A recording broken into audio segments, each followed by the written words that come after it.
Fala moçada do Stencast Ciência, estamos de volta na área. Esse episódio tá incrível. Primeiro que eu dispensei aquele bebezinho que sentava aqui do meu lado e peguei 3 que equivalem ao peso dele, para a gente distribuir as massas aqui no Stencast Ciência. Bem-vindos, meninos, são nossos bolsistas aqui do projeto Academia STEM, da parte de atração.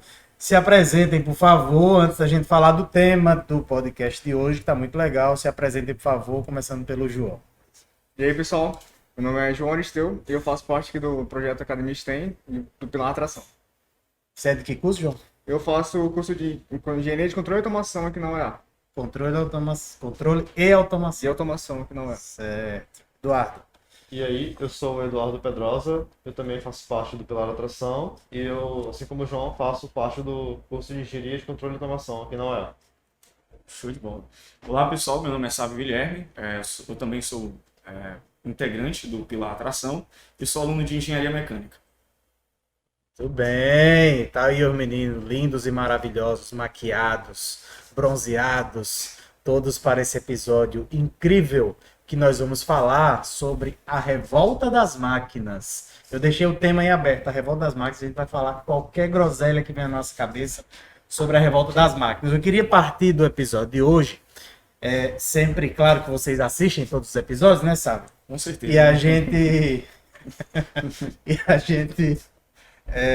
sempre faz um preâmbulo anterior ao que motivou o tema. E o que motivou o tema na minha cabeça, na verdade eu já vim pensando sobre isso, mas essa semana saiu uma notícia da Tesla, que eles vão fazer um robô, estão fazendo, já vai sair, Uma ideia, né? um robô humanoide, em parceria com a Boston Dynamics, eu acho, que vai fazer tarefas que os homens não podem fazer, ou podem, mas não querem. Então, isso é um tema muito relevante na atualidade. Mas antes eu queria primeiro falar com vocês sobre um tema que está muito ligado a uma possível revolta das máquinas. Quando a gente fala de revolta das máquinas, elas tomarem o poder, né? A Skynet Exterminador do Futuro. do Exterminador do Futuro. Mas antes disso, eu acho que esse é um tema que traz muita questão de inteligência artificial, né? Inteligência artificial. O que vocês Realmente. acham disso? Sim. Pode falar, tira zerinho ou umpa ou ímpar aí. Cara, quando a gente fala de inteligência artificial, é inevitável que a gente entre na zona da ficção, né? E nessa zona de ficção, automaticamente nós lembramos dos filmes, né? Vários filmes que envolvem inteligência artificial. Essa ideia mais assim de uma possível revolta de máquinas, né? De robôs.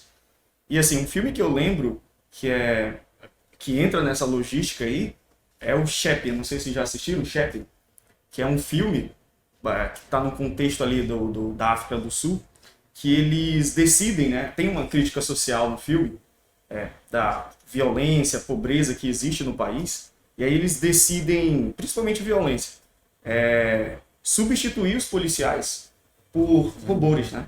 E aí um dos cientistas, um dos pesquisadores lá do país, ele desenvolve um robô, que é o Chappie, e esse robô ele é conduzido por uma inteligência artificial.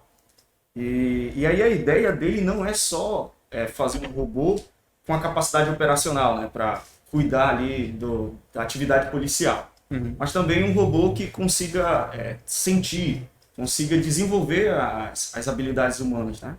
E aí essa característica, né, não é muito aceita, mas ainda assim esse pesquisador ele desenvolve esse robô. E aí, uma vez que é feito, né, que ele consegue concluir esse projeto, esse robô ele entra em atividade. Aí entra uma questão muito interessante nessa parte de inteligência artificial, que é a alimentação. Né? Quais são as informações que eu estou fornecendo para essa inteligência artificial para que ela aprenda, né? Porque esse é o processo, né, existe um processo de aprendizagem. E aí, nesse filme, esse robô ele acaba sendo roubado por ladrões, né? Porque a violência é algo muito criticado no filme, e aí esse robô ele acaba sendo roubado por esse grupo criminoso, né? E aí esse robô ele acaba aprender coisas daquele contexto. Entendi. Então ele Vira ladrão se desviando. também. Exatamente, vira ladrão, começa a atuar nesse contexto de violência. Eu ia dizer, olha que legal, mas não é muito legal, não. Pois é, só que aí. Interessante. Só que aí também vem um outro ponto, né? Que é o que tranquiliza mais a gente nessa ideia de será que as máquinas vão se revoltar e tudo mais? É porque existe um limite, né? Um limite feito pelo próprio pesquisador. Então existe um ponto lá onde o CHEP consegue retornar para as bases dele, né, de informações, de princípios éticos que foi colocado nele. Essa é uma parte interessante sobre princípios éticos. Eu queria falar sobre isso. Mas antes, o Eduardo trabalha com essa questão de inteligência artificial. Acho que deve ter alguma experiência. Posso estar errado, não sei. Você fala aí. Mas existe muito mito por trás disso, né? Você acha que se a gente vai construir um código de inteligência artificial e uma vez na internet ele vai aprender tudo sobre tudo e vai ver que a humanidade é uma merda, vai ligar códigos nucleares e bombardear tudo, e na verdade não é bem assim, né? Uma questão bem interessante disso é exatamente esse medo a respeito do que pode acontecer, né? Porque que é tão popular na ficção científica e tal, filmes onde robôs se rebelam contra seus criadores e tal, também é pela questão do medo que as pessoas têm de o robô fazer o que elas fazem de uma forma tão bem ou melhor quanto elas. Por exemplo, hoje em dia existem algoritmos que eles conseguem aprender, por exemplo, você dá uma música para eles, ou então um conjunto de músicas, e eles reconhecem os padrões dessas músicas e eles fazem uma música nova totalmente original, com alguns ajustes e tudo mais. Então, é uma coisa de, se essa máquina consegue fazer uma música tão bem quanto um humano, por que eu ainda preciso aprender a compor? Então, por exemplo, essa classe fica à mercê e com medo de ser substituída, né? Esse é um problema bem grande, assim, que as pessoas têm muito receio de as máquinas substituírem elas. Esse receio acaba se transportando para essa ideia de que vai haver uma revolução das máquinas, onde elas vão querer se rebelar e tomar o controle.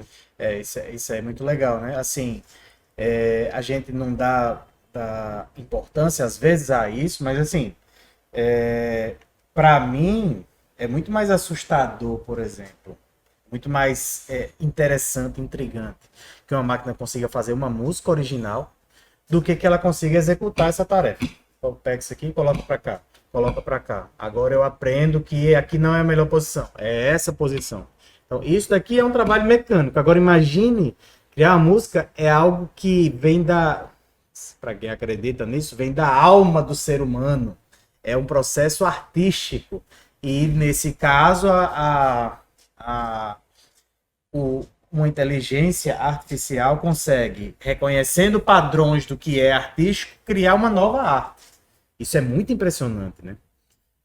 E essa questão também que você falou também é interessante, porque existe o mundo dos serviços, as máquinas tomando serviços que o ser humano não quer fazer, é menos nobre, etc. Essa é uma outra discussão. Mas esse é um passo atrás do que a gente imagina como o que é perigoso, né? Existe um custo social, por exemplo. Se não tem mais motoristas dirigindo os ônibus, é uma inteligência artificial fazendo isso, você não precisa mais da profissão motorista. Então, todos os motoristas do mundo vão ter que fazer outra coisa. Isso é uma preocupação para o ser humano, né? Mas tem também, a ficção científica fala muito sobre não só as máquinas nos substituírem, mas as máquinas criarem um mecanismo, entrarem em guerra declarada contra os seres humanos, né, João? Isso fala muito porque na seria, ciência. no caso, né, a máquina seria um ser superior a gente, né? Porque ela consegue aprender muito mais rápido que a gente. Então ela veria que, para que eu vou disputar recursos com essa outra raça aqui, entendeu? Não faz muito sentido. Voltando ao que o Sábio falou, né, sobre o chat de inteligência artificial, que é a questão de informações. Tudo para a máquina da inteligência artificial ela tem que aprender, como a gente, desde criança. Então ela precisa de informação para que ela consiga praticar e aprender as coisas do jeito que ela imagina. Por exemplo, ele no filme lá ele aprendeu que ele ia ser ladrão, porque ele teve uma convivência, então essas informações que ele tinha. Exatamente. E essas informações, elas são, acho que, o maior poder para uma inteligência artificial, que é justamente onde é que tem essas informações atualmente. Bastante aplicativo que a gente consome. Facebook, YouTube, Instagram, todos esses têm algoritmos de inteligência artificial que vão estudar padrões e vão ver coisas que você gosta e vão te sugerir, por exemplo. Então isso também é uma inteligência artificial. Isso também se enquadra na parte de revolução das máquinas, né? Porque elas vão ter informações do que a gente quer, do que a gente gosta, do que a gente não gosta. Então elas vão saber basicamente tudo que a gente tem. Muito legal. Assim, a gente fez um episódio falando sobre profissões do Steamcast, ainda só áudio. E nesse episódio a gente falou sobre a profissão de advogado que tende a ser extinta. E aí teve um estudo no cara que colocou uma inteligência artificial para estudar processos, sei lá, milhares de processos que estavam lá no fórum e tal. E aí, após estudar vários processos, depois colocou a máquina, é algo assim, não lembro o detalhe. Colocou a máquina para julgar. E essa máquina, as pessoas viam que ela se tornou racista. Por quê? É muito doido isso, porque a inteligência artificial ela vê os padrões que tem lá. Não é uma pessoa dizendo para ela, não, a justiça é cega, surda e muda, ela vê o que ela faz o que tem que fazer. Só que quando você vai ver os padrões, você vê que o julgamento de uma pessoa negra e de uma pessoa branca são diferentes. E aí, isso a máquina identificou, não foi alguém que disse, não foi uma pessoa que estudou os processos e deu o seu viés. A máquina não tem viés. A máquina vê o que tá lá. E aí, no fim das contas, viu que a justiça tem o seu quê racista. Tem condenações de pessoas negras são mais pesadas só por elas serem negras. Assim, era o mesmo padrão, o mesmo processo, mesmas coisas, mesmas características, mas pessoas negras eram condenadas, outras brancas não, ou pessoas negras tinham uma pena maior, etc. Então isso também é muito doido, que é um pouco do que vocês falaram. O que a máquina vai aprender o que a gente der para ela. O que a gente vai dar para essa máquina. E tem outro estudo também que colocaram a máquina para ficar no Twitter, né? Não lembro onde foi que eu vi isso. E aí deixou a máquina lá 6 meses no Twitter. Quando voltou, a máquina era racista, homofóbica, nazista, todos os istas que você imaginar. Porque é só o que rola, né? No fim das contas. Não tem ninguém lá fazendo carinho nos outros, não. É só chicote. Então, a gente tem que ter muito cuidado com isso. E eu queria ouvir vocês sobre um ponto específico, que é a ética, né? Imaginemos, por exemplo, um carro autônomo e você diz para ele, priorize a vida em primeiro lugar. O carro autônomo vai andar na rodovia a 80 por hora. Passou uma velhinha na frente do carro, o que ele faz? Freia imediatamente. Se ele vir que não vai dar para frear, ele desvia o carro. Agora imagine, por exemplo, que passe uma velhinha e 2 cachorros. Um cachorro, uma velhinha e outro cachorro. Passa na frente do carro. Ele vai tentar frear. Se ele não conseguir frear, ele vai desviar. Em algum momento, imagine uma máquina tendo que escolher entre atropelar um cachorro ou atropelar uma velhinha. Essa é uma questão ética importante. O que vocês acham disso? Certeza. Cara, eu fiquei pensando agora sobre se, né? Eu acredito que é algo pesado, né? Mas é inevitável. Qual seria, né, a opção? Eu pensei até no filme do John Wick, né? Coitado, matar o cachorrinho. Mas, obviamente, como o senhor disse logo no início, priorizar a vida humana. É a ética. Exatamente. Lembrando até Então, do livro do Asimov, onde ele fala sobre as 3 leis da robótica, a primeira lei justamente é essa. É que o robô não pode fazer nenhum mal para nenhum ser humano. Fala ser humano, não fala ser vivo. Então, acredito que o cachorro ia levar pior, coitado. Mas imagine um outro cenário. Imagine aquele filme dos Vingadores, a Era de Ultron. Que ele cria um robô que tem uma inteligência artificial super avançada, alienígena, etc. Sim. E esse robô a inteligência artificial entra no robô e o robô diz assim, eu preciso salvar a humanidade. Essa é a premissa básica. Só que para salvar a humanidade, eu preciso acabar com essa humanidade que está aí e os que sobrarem vão crescer numa nova... Então, assim, a gente precisa pensar, quem desenha uma inteligência artificial, precisa pensar em travas muito bem definidas para que essa ética não... A tarefa não se sobreponha à ética. Imagine, por exemplo, é claro que não vou trazer viés nenhum aqui, mas imagine, por exemplo, a pandemia pelo coronavírus. Tem uma inteligência artificial que está olhando tudo e proteger a vida em primeiro lugar. E a inteligência artificial percebe, tem um cara aí que quer mesmo que o vírus se espalhe, deixa morrer quem vai morrer. E aí a inteligência artificial pode dizer assim, não, mano, eu tenho que proteger a vida. Beleza, então o que eu faço? Eu protejo, sei lá, 100 mil vidas, tô tentando fugir dos números, tá? Eu protejo 100 mil vidas, 500 mil vidas, ou eu protejo uma vida que tá lascando 500 mil vidas. Então essa é uma questão ética importante. E tudo isso passa por esse mundo de revolta das máquinas. Exatamente. Seria um robô que fala isso, né? O Will Smith ele é preterido no lugar dele que ele poderia ter salvado. Olha aí, ó, nosso diretor tá falando que tem bem isso no filme Eu, Robô. Aí falando do livro do Eu, Robô, sobre as 3 leis lá, até já gerou um conflito nessas leis, porque a primeira lei justamente é proteger o ser humano a qualquer custo. A segunda é se proteger, contanto que isso não afete o ser humano. Certo. E a terceira é justamente receber ordem de um ser humano, sempre receber ordem. Acho que eu inverti a ordem, mas as leis são essas.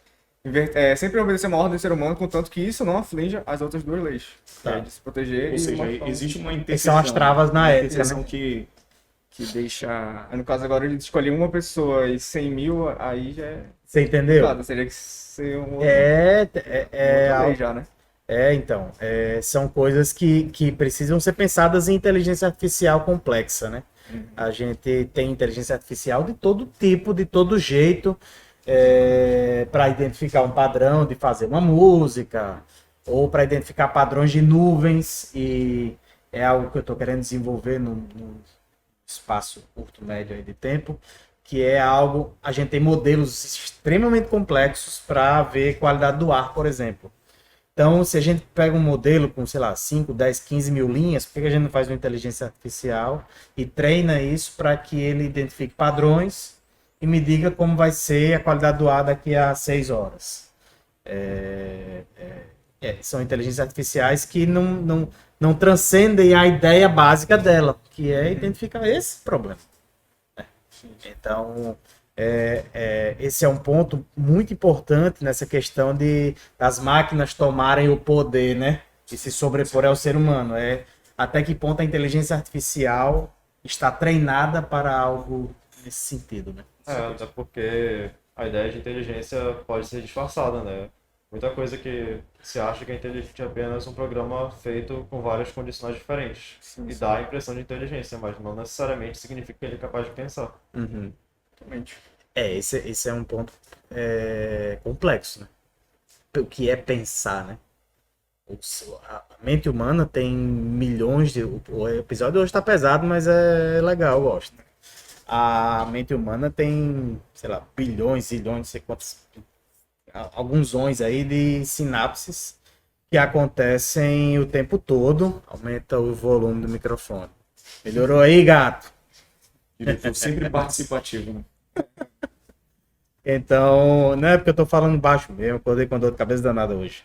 Então, esses são pontos que permeiam a nossa imaginação, e aí chega esse negócio, o Boston Dynamics, vocês já viram? Soltou um vídeo outro dia de um cachorro robótico fazendo parkour e dando pirueta e não sei o quê. Sim, eu já vi isso daí. Isso, muito legal, né? Sim. Meu Saiu Deus. até no Mano Stem.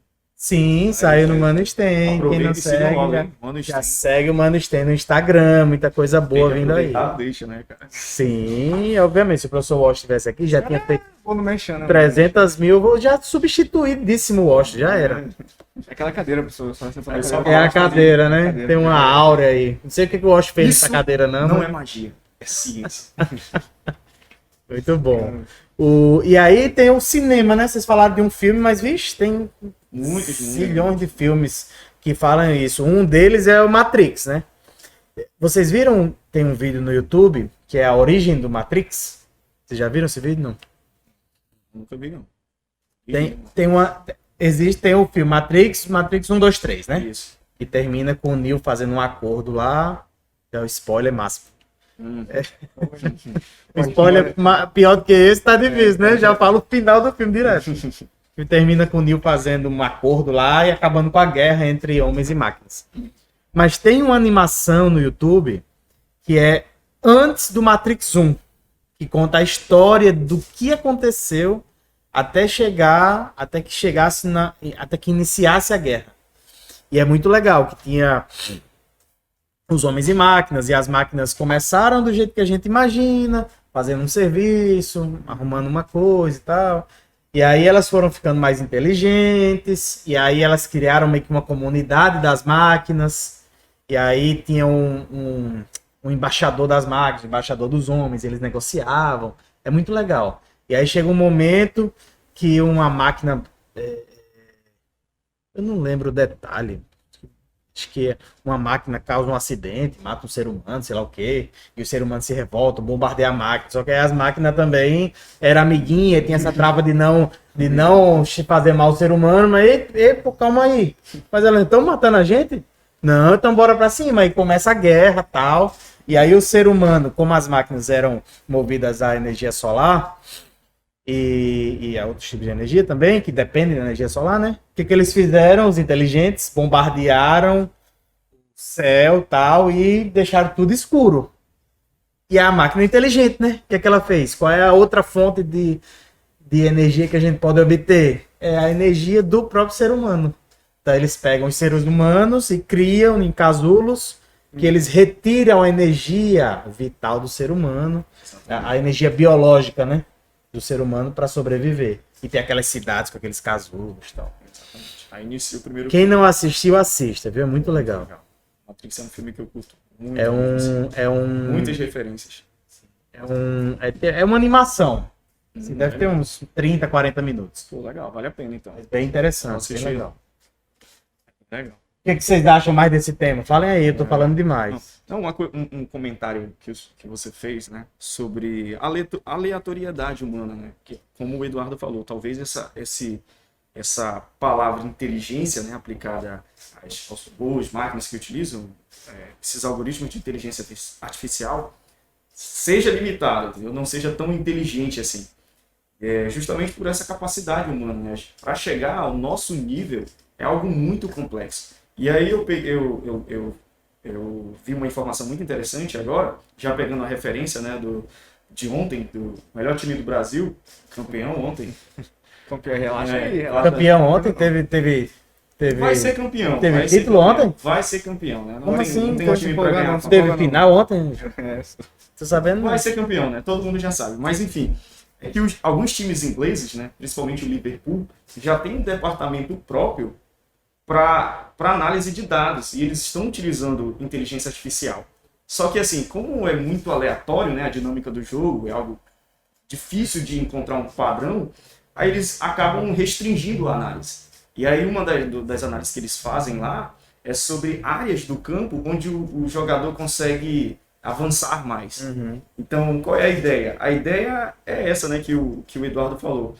Embora exista essa restrição, né, de atuação de inteligência artificial, existem pontos onde ela pode ser muito útil, né, e bastante inteligente. Então, imagina um time com esse recurso, né, com essa capacidade de analisar ali regiões onde o jogador consegue se destacar mais. Isso dá um avanço muito gigante, né?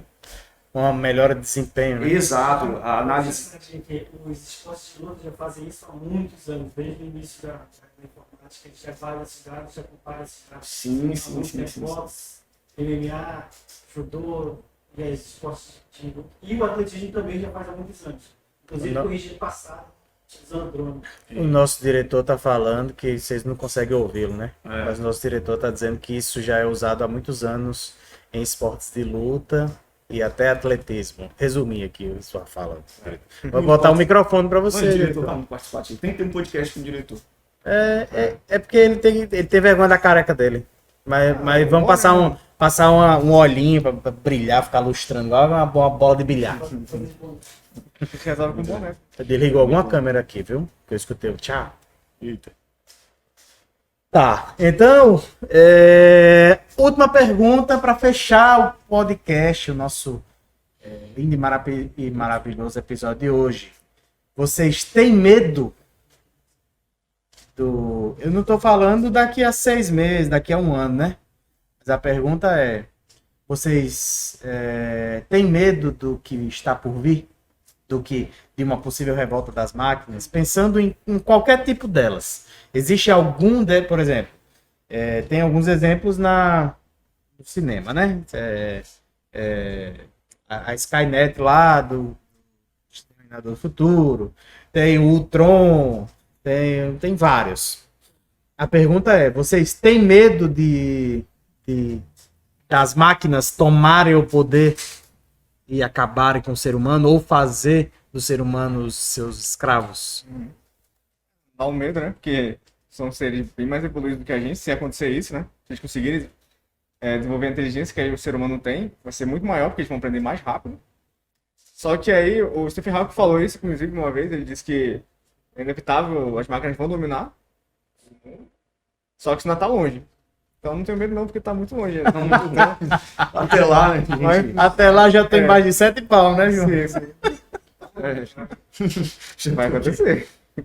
E também tem o ponto, né? Dominar. Mas o que seria esse domínio, né?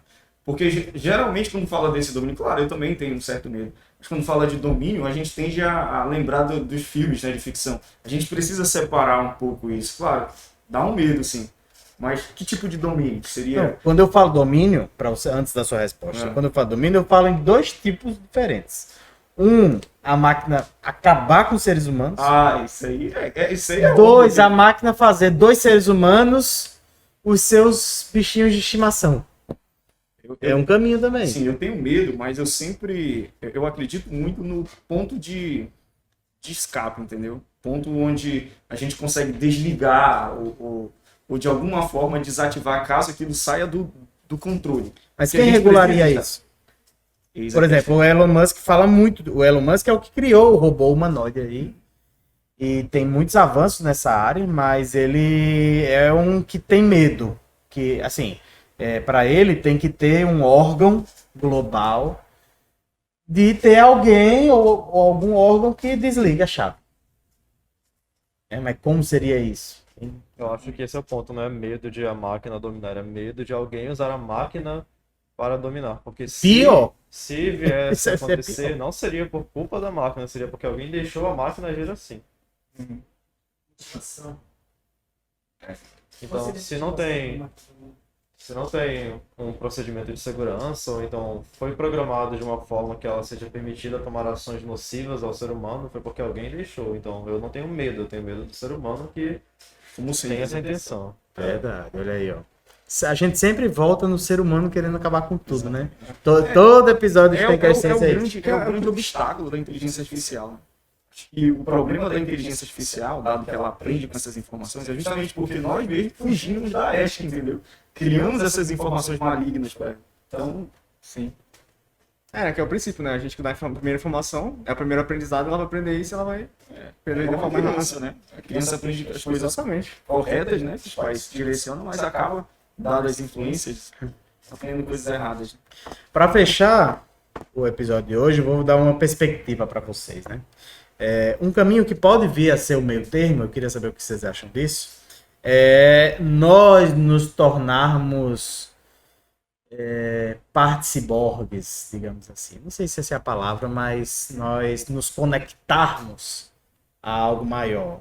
E o próprio Elon Musk tem um avanço nisso, que agora eu esqueci o nome do chip, que é um chipzinho implantado na cabeça, que aí você consegue acessar porque a gente sabe que a gente pode acessar muito pouco do nosso cérebro, da nossa capacidade enquanto seres humanos. E aí esse chipzinho conseguiria acessar mais áreas com maior velocidade e fazer-nos mais inteligentes ou instantaneamente conectados. Imagine, por exemplo, um mundo que eu não precise. Eu quero pesquisar sobre como vai ser o dia hoje. Tá, beleza. Então eu vou pegar o celular e vou digitar aqui. Como é a previsão do tempo para hoje em Manaus? Não precisa disso. Eu tenho um chip aqui. A partir do momento que eu penso, já me vem a informação. pode ser um caminho, né? Vocês acham? Já existe coisa assim hoje em dia. Existe um chip implantável no braço, que é um RFD, né? Que é aquele cartãozinho lá que você pode usar, por exemplo, para fazer compras. Você passa seu braço com um cartão, seu braço implantado, e ele já funciona. Na verdade, assim, hoje já existe o que eles chamam de fantasma digital, né? Todos nós estamos nas redes sociais por meio do celular. E ninguém se desassocia disso. Tá todo mundo nos seus celulares, interagindo, uns mais, outros menos. E aí, no dia que você morre, se alguém não sabe a sua senha, isso fica. Fica um fantasma seu digital, é uma foto sua daquilo que você pensava há 5 anos atrás. E isso fica. Imagine que e se é aberto, imagine que daqui 15 anos alguém. Eu lembrei de fulano, mas não é que ele era um cara legal? Aí você vai lá na sua rede social e lembra do que você falava há 15 anos. É meio um fantasma, né? Isso fica E isso já existe, né? Na realidade. Até capaz de próprio Facebook trazer uma lembrança disso pra ti. Você vai ver lá a pessoa que Faz, né? Já faz isso. Sim. Muito doido, né? Mais. Agora eu acho bem difícil perder informações. Agora fica salvo sempre em algum local. Tem que sempre buscar informações. Sim. Muito legal esse tema. Gostei do episódio. Venham sempre, vamos convidá-los sempre. Vocês embelezam o nosso Stencast Ciência. Mas, assim, em relação ao Washington é fácil, né? É fácil. Tranquilo. Beijo pro nosso gordinho Magia, que hoje não pôde estar aqui, mas que com certeza tá no chat ao vivo aí me esculhambando, porque eu disse que os meninos pesam. Na verdade, eles pesam somados menos do que o Washington. Mas tudo bem, né? Ficou balanceado, acho que ficou legal. Ficou legal. Sigam as redes sociais do Mano Sten, @ManoSten no Instagram, @AcadaSten também no Instagram. E a galera que assiste podcast não precisa escrever no canal. Mano Sten no TikTok também. E aqui no Academia Sten no YouTube.